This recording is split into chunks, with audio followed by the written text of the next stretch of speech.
Good morning, good morning. Are you kidding me? It is gorgeous out here. I am Rosey Edeh, and I am here for a second year, for the second consecutive year of TCXpo right here at Area X.O. It is going to be an incredible day filled with so much innovation, technology. We've got 70 Canadian companies, right, that are on the cutting edge of so much. We've got drones, robots, autonomous vehicles.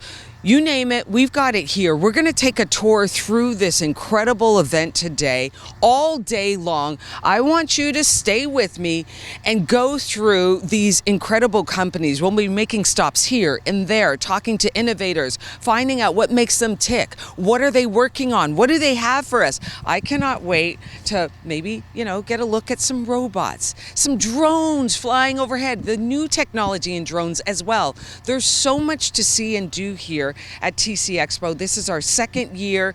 Here we go. We're in for an incredible day. Once again, I am Rosey Edeh. I want you to join me on this incredible tour of Canadian innovation. Like I said, 70 companies on the cutting edge. You don't want to miss it. It's going to be so much fun. Stay with us.